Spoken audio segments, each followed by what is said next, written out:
Hey guys, I'm Ted and I'm here to give you another lecture, and for this lecture we are going to continue on with our discussion about African Americans after Reconstruction.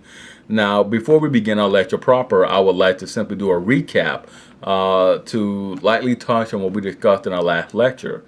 So we ended our last lecture speaking on the rise, the emergence of Jim Crow, how Jim Crow was a purely racist institution. It was motivated by purely racist motives, primarily driven by the fear that African Americans born after slavery would not be pliant and thus not inclined to show any deference to local European Americans. We also looked at the failures of African Americans to find relief from the courts. The Supreme Court in 1883, in a series of court cases, 5 cases that are collectively known as the civil rights cases, pretty much overturned all the legal protections gained during the Reconstruction period, allowing for the landmark case that would come about 13 years later in 1896, the landmark case of Plessy v. Ferguson, to formally legalize Jim Crow, to give Jim Crow real teeth. And we also looked at the various means in which these Redeemer states sought to sort of mark their return to dominance and power. And how their primary concern was restoring supremacy, white supremacy, but also taking away the right to vote. They didn't want any political interference. So we saw the emergence of devices such as the poll tax that hit African Americans, since most lived as sharecroppers and most lived in poverty. The poll tax was a tax you had to pay before you were allowed to vote. Illiteracy test. Many in the South were illiterate, so the literacy test really hit hard in the African American community. And the most damning of all was the grandfather clause, which of course targeted the descendants of slaves. If your grandfather was a slave, if he could not vote in 1860, then you weren't allowed to vote thereafter. So that was some of the means by which the Redeemer Democrats continued their rollback of civil rights and protections after Reconstruction ended. Now, to begin with, let me just say that there can be no doubt that racial segregation was a very degrading social experience. Words really can't explain. Those who endured it are really reluctant to really talk about it. It's you'd get a common trope on it, but you won't get the real sentiment of it, particularly if you're not an African American. It's a very hurtful period in history, one that scholarship is still, in my opinion, seriously lacking in. We know the overviews of it, but the real meat and potatoes of segregation and the experience of those who had to go through segregation has never really been explored. But on occasion, it did in very surprising and a very limited occasions work out to the benefit of African Americans. One instance in particular occurred in 1896. In 1896, a drunken European American man, got onto a train in Kentucky, and the conductor, the man was being so belligerent, so obnoxious, that the conductor sent him to the African American train car because of his disorderly behavior. The irate African American passengers sued the railroad company, and they won.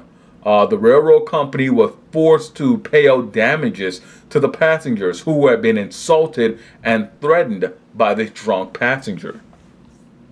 Now, this was and still is a very rare example of segregation, racial segregation working out in the favor of African Americans. And states States soon began to prevent African Americans from testifying against European Americans in courts thereafter. But most Southerners, most people in the southeastern United States were broadly in favor of segregation, or broadly in favor of Jim Crow. Many likened Jim Crow segregation to a natural order, citing that both sides were in favor of racial segregation. Now, they did not get the broad opinion of African Americans. This was a European American idea that both sides were in favor of racial segregation. Separate but equal facilities were non-existent. African American facilities were always grossly neglected and inferior. And segregation soon permeated all avenues of life: employment, housing, travel, and recreation. The only exception were churches. African American churches were the only exception, and the African American community initiated the separation of the church community by founding their own. And really, when you go to the origin of the separate community for African American churches, you will find that, again, the black codes and the slave codes influenced this as well. Freedmen had been subject to the black codes, and they had to found their own. And the black codes, of course, are the predecessor to Jim Crow segregation. Those laws. The black codes had forced the freedmen, men who were not slaves, to found their own churches during the period of American chattel slavery. They were not permitted to join the European American churches. They were not permitted to take part in worship with the European Americans at their churches. After the Civil War, freedmen, though those were the men who had formerly been slaves but were now free, freedmen joined or founded churches of their own. They either joined the churches that the freemen went to, or they founded their own congregations. Now, after segregation was instituted, there was a uniform scaling back on the resources allocated to African American public institutions. As I stated earlier, they were always grossly neglected. This led to the majority of African Americans in the southeastern United States to be illiterate because the money just wasn't there for proper school and for proper education. Less than 15% of the European American population was illiterate in the slave states by comparison. During this time, the redeemed states were the most undereducated section of the Republic. Now, the worst development was the rise of lynching. Now, lynching rose during the late 1890s to become the Southeast's preferred method of punishment for those judged guilty of breaking the social rules. The Redeemer governments also turned a blind eye to lynchings. And lynchings, of course, were, they can be best summed up as the summary extrajudicial execution carried out by a mob, commonly referred to as the lynch mob. And they were directed towards local African Americans. Lynchings were directed towards local African Americans who had caused offense either by breaking Jim Crow laws or breaking social customs, or at times just for sport. It has been noted that many times lynch mobs would gather after public outings, picnics, sporting matches, target an African American, beat and then lynch that person, and really just cut ears or fingers or toes off of the person to keep as souvenirs. The lynching of Jesse Washington, perhaps one of the worst of all. He was accused of rape and murder of a white woman. He was illiterate. He was from one of the poorest, worst areas of Texas really to be in. But he was illiterate, and by many accounts suffered from a mental incapacity. But he somehow found the ability to write legibly and clearly, and sign his name on a confession.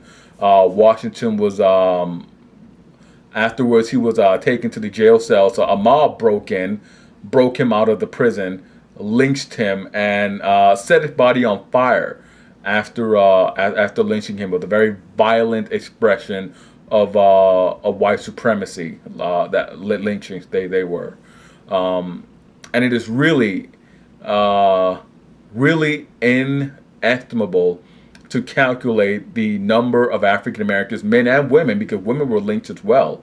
It's really incalculable to estimate how many of them lost their lives. A moderate estimate is that 200 lynchings took place a year between 1880 until the turn of the 20th century.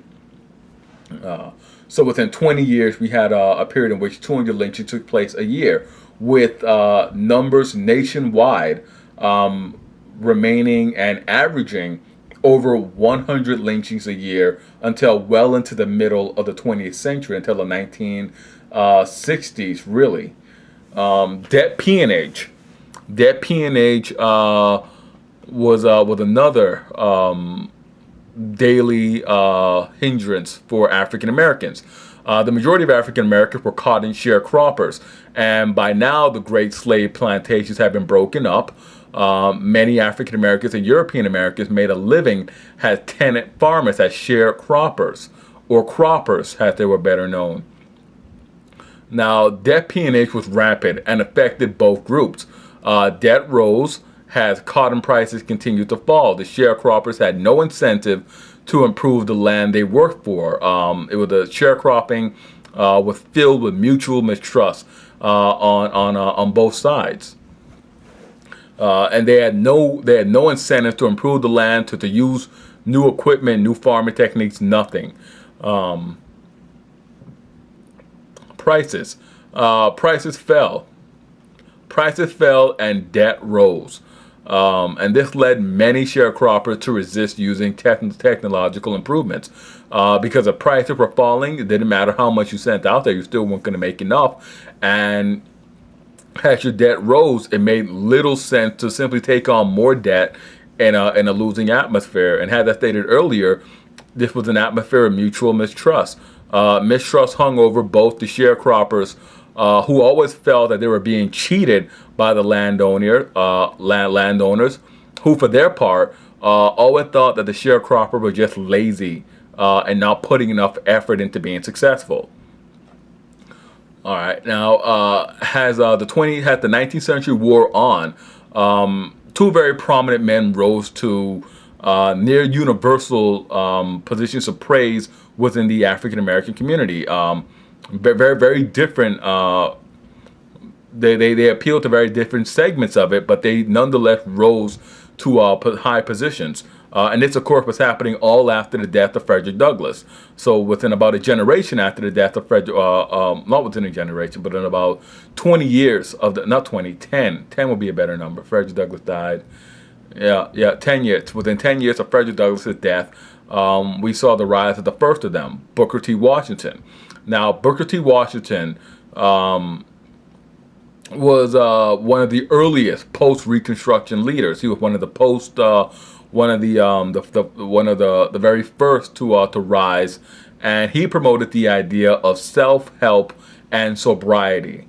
Now, Washington believed that the creation of an industrious community would allow African Americans to overcome to maybe overcome, but to basically just endure the rampant Jim Crow racism and segregation. Washington was he was born a slave. His father was white, his mother was an enslaved woman, and he openly favored accommodation with redeemers. He was a collaborator, to use the parlance. He was a redeemer, collaborator. He was a segregationist collaborator. He worked a number of odd jobs as a young man to support himself, and Washington would later have the opportunity to attend Hampton University in Virginia, and more fortuitously and more to our point, he would have the opportunity in 1881 to found the Tuskegee Institute, where he served as the chief spokesman and fundraiser for most of its life. Now, Tuskegee was built from the ground up by the early students. The school lacked the resources to really fund this early construction, and sort of relied on the students to impart play a major role in its construction. Now, Tuskegee prepared students for mechanical jobs that were then associated with the upper middle class. Now, Washington very strongly took to discouraging students at Tuskegee from attempting to pursue intellectual or political careers. He very strongly believed in reorienting the African American community to working men careers. To support his endeavors, he appealed to European American philanthropists like John D. Rockefeller. And Rockefeller was an early supporter of Tuskegee, and Rockefeller was an early target of Tuskegee.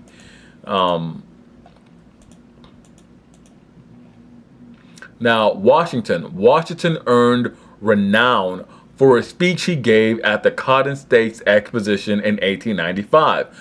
In the speech, he accepted segregation. He accepted it, and he cautioned African American attendees to consider, to think about the fact that the majority of African Americans would have to earn a living for the rest of their lives through their labor. He told them that there was as much dignity in working in a field as there was in writing a poem. He then addressed the Redeemers in the audience, telling them that they should trust in the African Americans whose trustworthiness had been proved through generations of slavery. He harkened back to chattel slavery, telling them that they should not put their trust in these new immigrants from Europe. Now, Washington's endorsement of segregation is best summed up by his analogy that the races should be as separate as the fingers in all things social, but has the hand in all things of mutual progress. Now, pro-segregationists loved his audience, loved his message, and pro-segregationists were his primary audience.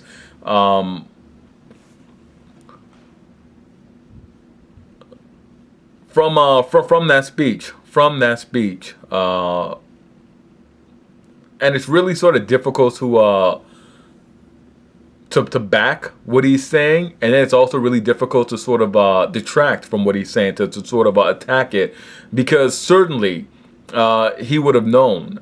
He spent his entire life in the American Southeast, in those former redeemed states. He knew the violence quite well.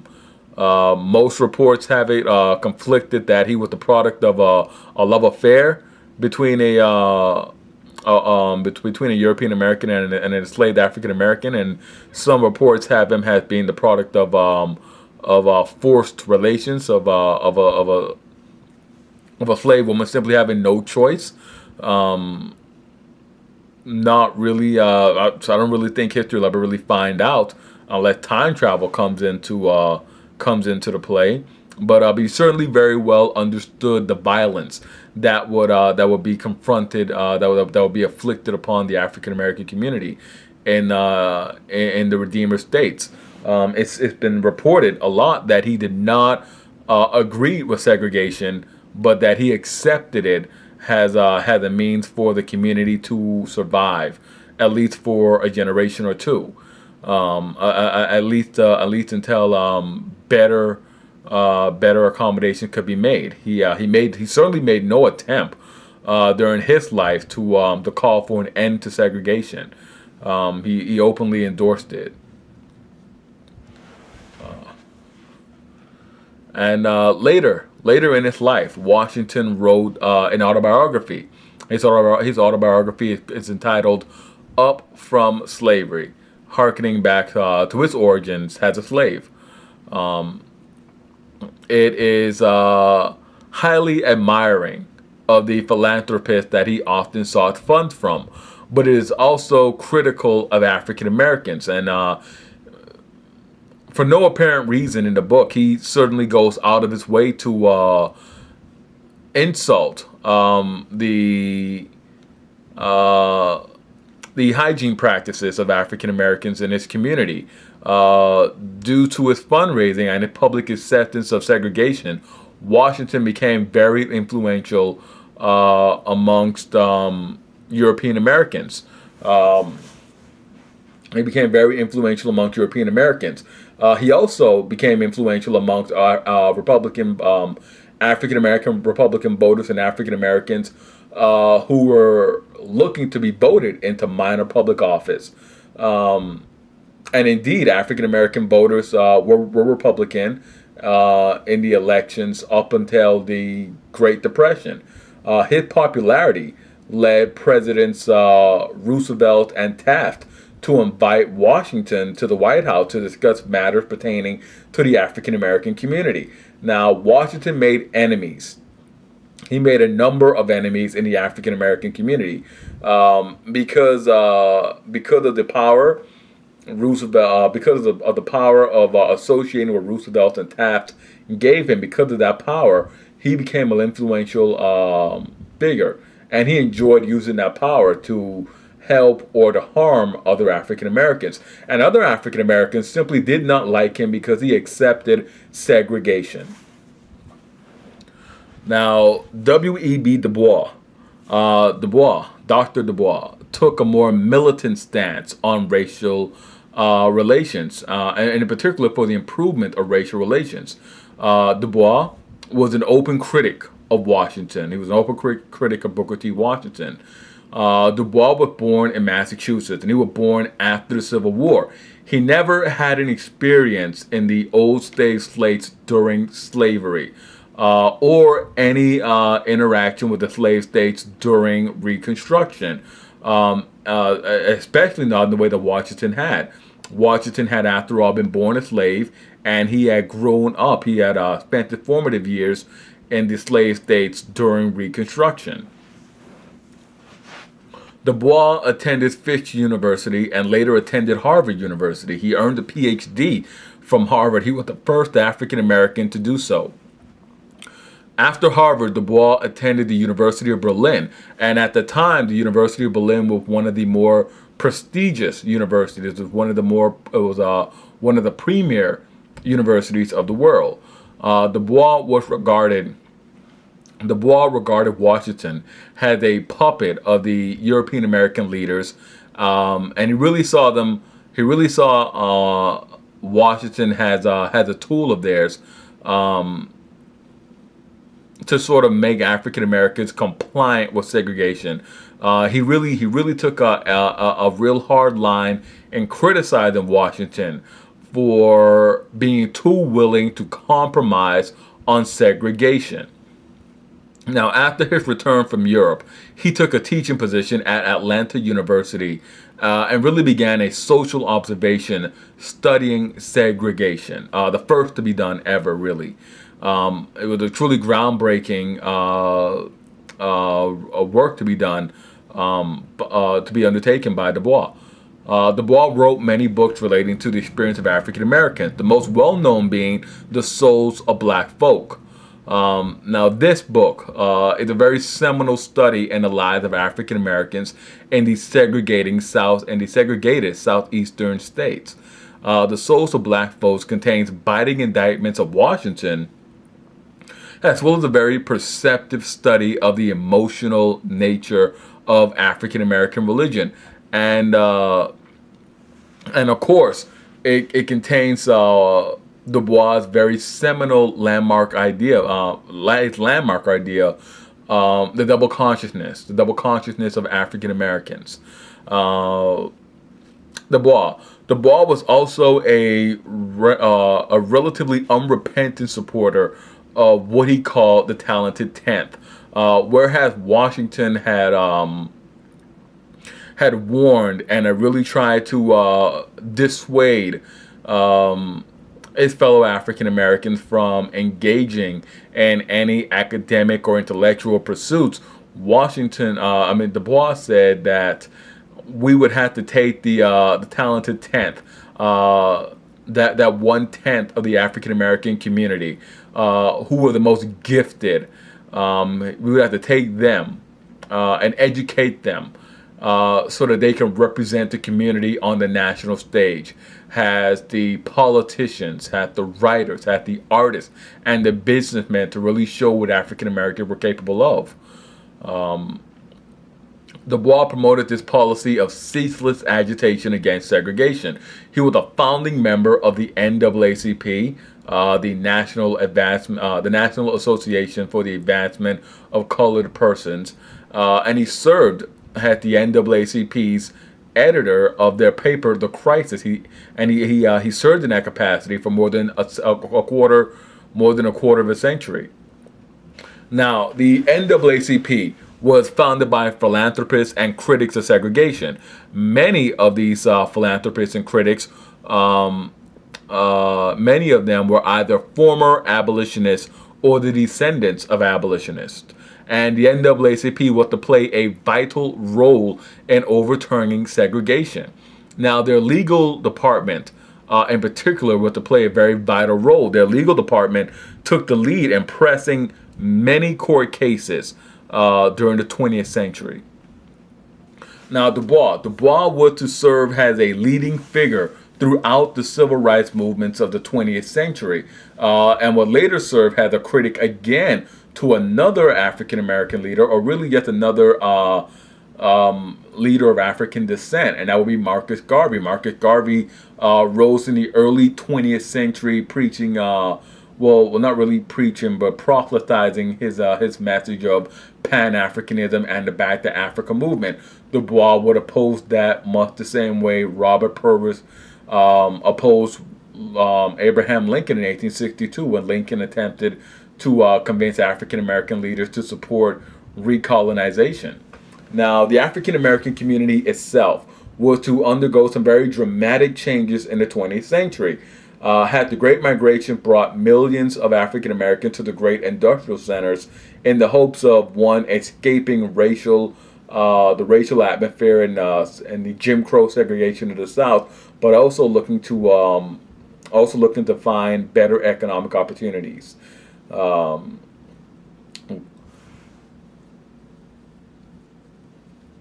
Later on, had the century wore on, the NAACP would sort of spearhead the cases that would sort of begin dismantling Jim Crow and segregation has a political and legal reality in the United States. The case of Gwynn versus Oklahoma really stands out. Gwynn versus Oklahoma was the case that challenged and defeated the grandfather clause, and that was a case that went all the way to the United States Supreme Court. Now, while in the Southeast, the Democratic Party reinforced white supremacist ideas and continued the wholesale practice of disenfranchising African Americans. Outside of the Southeast, African Americans were still in small numbers. They were confronted by different obstacles outside of the Southeast, namely scientific racism. Scientific racism, again, is rooted in social Darwinism, and views African Americans as being genetically inferior to European Americans. Now, through it all, African Americans and their community groups continue to challenge and fight the practices of scientific racism outside of the South, and of course Jim Crow segregation inside the South. And we'll break here, and we will come back I'll come back with another lecture and as always, I want to thank you guys for watching. Thank you guys for listening to it, to my lecture. Hit like, subscribe, and comment, and let me know what you thought about this lecture. A lot more can be said with African Americans during Reconstruction. I simply hit some hot spots, but hit like, subscribe, and comment, and let me know what you guys thought about this in particular. Always curious for the feedback. I'm Ted, and I'll see you guys next time for another lecture.